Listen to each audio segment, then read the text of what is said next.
There are few feelings quite as unpleasant as walking out of a triumphant, life-affirming biopic and then immediately discovering the entire supposedly true story was actually hokum. Come on, this is Hollywood. People don't just make up lies in the movie industry, right? And yet, this list is filled with proof that many biopics are as far from being true to life as the Texas Chainsaw Massacre. So I am Gareth, this is What Culture, and here are 10 movie biopics that lied to your face. Number 10, Walk the Line. This one is more than a little tragic, as Logan director James Mangold's 2005 Johnny Cash biopic is a moving, elegiac portrayal of a flawed artist, which makes it clear why studios opted to give the filmmaker the reins to the Wolverine franchise twice. Featuring a spectacular early leading turn from Joaquin Phoenix, the film follows the country music star's rise and fall, as well as his tumultuous romance with fellow musician June Carter. It's an effective and poignant biopic which delves deep into his troubled relationship with his father, and a lifelong struggle with addiction that was prompted by the young Cash losing his brother in a tragic accident. That said, the film reduces Cash's first wife to a nagging, shrill nightmare, who exists only to admonish him and question his talent and ambition. Despite an impressive performance from Ginnifer Goodwin, there are no redeeming features to this character, who is apparently a deeply caring and loving mother and wife in reality. Cash's children disowned the film as a result, feeling the movie was unnecessarily critical of their less-known mother. Number 9, A Beautiful Mind. Mental illness is always a difficult subject for biopics to tackle, and often directors can be so impressed with their inventive approach that they prove more than willing to fudge inconvenient facts when they feel it's necessary. Just look at 2001's Oscar-winning biopic A Beautiful Mind, the story of mathematician John Nash. This film saw Russell Crowe earn a Best Actor nod for the role, and managed to secure a Best Picture win. However, to say the movie is inventive with its handling of reality is a severe understatement. For one thing, Nash's hallucinations were auditory, not visual. His wife divorced him rather than standing by him, and the real Nash's homosexual relationships were cut entirely from his life story by the filmmakers, with no concern for how this affects his story. Not only this, but Nash's conspiracy theories about the threat from Red Russia, yeah, those wouldn't necessarily have been as maligned in McCarthy Cold War era America as the film depicts them. In reality, it was delusions of an anti-Semitic conspiracy controlling the world which plagued Nash, a significantly more prevalent and unfortunately still relevant subject which the film eludes entirely. Number 8, The Social Network. With a taut, witty script from West Wing creator Aaron Sorkin and razor-sharp direction from David Fincher, 2010's The Social Network is undeniably a masterpiece of effective cinematic storytelling. Essentially a true-life supervillain origin story, the film depicts a young Mark Zuckerberg inventing the social networking phenomenon Facebook out of spite after a nasty college breakup. The movie then follows the protracted legal battle between the site's investors and co-owners, all the while making Zuckerberg out to be a mean-spirited but ultimately human, if immature, figure. The thing is, that incredible verbal takedown that Rooney Mara's one-scene wonder ex-girlfriend provides in the opening scene? Yeah, that never happened. Zuckerberg was in a relationship with the woman he would go on to later marry throughout his time in college, and the creation of Facebook was not fueled by petty jealousy. So now you know, the scene is still ace though. Number 7, The Blind Side. 2009's The Blind Side is a well-meaning but deeply misguided and self-congratulatory attempt at addressing racism through the perspective of the most aggrieved party, an upper-class white woman. Starring Sandra Bullock, the film follows the apparently true-to-life story of a well-meaning suburban mom who adopted a homeless black teenager and molded him into a sporting superstar. Wait, you may be wondering, did she really know more about football than him? She sure did, according to the film's version of things. According to the actual Michael Orr, the former NFL star upon whose life the film is ostensibly based though, he was actually the driving force behind his football success. Whilst Orr thanked his adopted family for their help and hospitality, he felt the film dismissed the hard work which had seen him already scouted before he ever met the selfless heroine that Bullock portrays. Many commenters familiar with the player also noted that the film turned the outspoken and charming figure into a meek near-mute, so as not to outshine Bullock's performance. 'Twas all a lie. Number 6, Amadeus. Released in 1984, Amadeus is arguably director Milos Forman's masterpiece. The tragic tale of the young, doomed musical prodigy Mozart, the film follows his fast-paced rise to superstardom through the eyes of his bitter, far older rival composer Salieri. Played by a terrifying F. Murray Abraham, Salieri is a tragic figure in the film, a bachelor who time has forgotten and the world of music has left behind. As such, it's only natural that he becomes deeply jealous of this young upstart Mozart, who moves at a lightning pace from being his protege to mocking him and outclassing him at every turn. It's a mesmerizing story of deceit, obsession, and envy, and a superb film. It's also all bull. By the time he met Mozart, Salieri was far from lonely as a married man with 8 children, so probably not the frigid figure that the film makes him out to be either. He and Mozart were close friends at the time of the star's tragically young death, and while Salieri never reached the fame and acclaim enjoyed by Mozart, he was more than well regarded in his own time. That right there is the real truth. Number 5, Cool Runnings. Released in 1993, the sports comedy Cool Runnings is a feel-good classic, featuring hilarious turns from the legendary John Candy and Dougie Doug. The film is essentially a string of hilarious montages, as the country of Jamaica attempts to corral together its first competitive bobsled team.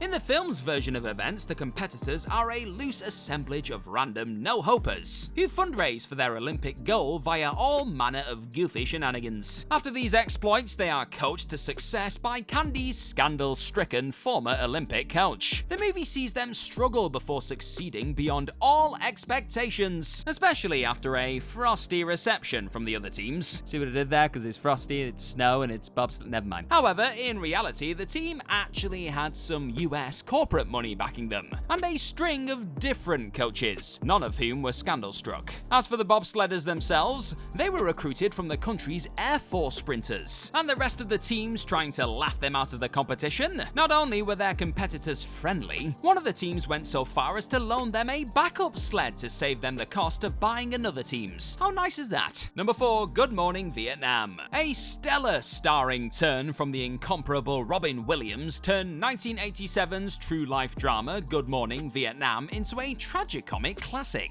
But the real story behind the film is unfortunately a bit underwhelming. Adrian Cronauer not only never performed any of Williams' inspired comic routines on air, he wasn't even an anti-war activist. In fact, the real Cronauer was a lifelong Republican who worked for right-wing presidential candidates such as Bob Dole and George Bush. The younger George Bush, that is. The one whose invasion of Iraq is frequently compared, as far as bloody US foreign policy quagmires go, to the Vietnam invasion that Cronauer's film equivalent is busy condemning on screen. The filmmakers credited Williams' own anti-war politics and his frequent ad-libbing for this huge change. Number 3, The Imitation Game. Released in 2014, The Imitation Game is a deeply flawed biopic of mathematician and codebreaker Alan Turing. The film is a huge financial success and features a superb central turn from Benedict Cumberbatch, but biographers bemoaned its lack of accuracy in the genius codebreaker's tragic life. You see, Turing was gay, a fact which the film does all it can to avoid dwelling upon. Yes, the filmmakers did eventually have to address his eventual chemical castration, but the addition of a Soviet spy named Cairncross who threatens to out Turing for his sexuality is thrown in to add drama, and more offensively, to find a villain more unforgivable than the real-life British government whose actions drove Turing to suicide. Add in a love interest for, again, a gay man played by Keira Knightley, and the film soon became a regrettable period piece which tried and failed to fit Turing's life into a generic framework. Fitting, given how often authorities attempted to force Turing's life to fit a preordained narrative that they wrote for him. Number 2, The Elephant Man. Directed by one of the strangest artists in cinema, it is no surprise that 1980s Joseph Merrick biopic The Elephant Man plays fast and loose with the truth. A Razorhead director David Lynch may have seemed like an odd choice, but he proves more than up to the challenge of bringing this moving tale to life. Telling the tragic story of the eponymous Victorian-era era circus performer who was born with an extremely rare disorder that gave him a distinct and unusual countenance, the film features one of the great John Hurt's finest performances. However, it is inaccurate in a way few viewers would guess, with this Mel Brooks-produced movie exaggerating how little agency Merrick actually had in his life. The film's heartbreaking melodrama is adapted from a widely read biography of its subject, and it hews close to the book's details. However, the book omits the fact that Merrick was his well-spoken, articulate self with his employer, negotiating a solid pay rate, and that he saved a significant sum from performing in sideshows, an employment which he actually undertook by choice to earn money rather than under duress. This is not to dismiss Merrick's genuine struggles and the poverty pervading his home country at the time, but to note that he was a self-sufficient and incredibly impressive figure. And number 1, Bohemian Rhapsody. Possibly the most offensive example listed here. 2018's Bohemian Rhapsody was an Oscar-winning biopic of Queen frontman Freddie Mercury. Rami Malek puts in a deservedly critically adored performance as the outspoken rock legend, but he is still far too short and small in frame for this role. Original choice Sacha Baron Cohen makes much more sense for the part, but then that is hardly the only problem that the film has, is it? As outlined in a superb review for the Daily Beast, the film constantly shortchanges the memory of Mercury and makes sure to give his bandmates a pass in the process. When Freddie spectacularly backstabs the band by demanding they break up so he can pursue a solo career? Yeah, not only did Mercury make it clear that his solo work would not interfere with Queen, by that stage, 2 of his bandmates, Brian May and Roger Taylor, had already been working on solo projects for years. So why write in the scene? Well, it may have something to do with May and Taylor's involvement in the film as producers, an aspect which led Cohen to depart the project, as he felt the surviving members intended to turn the movie into self-serving hagiography. He wanted to break free from it, so he did. Sorry.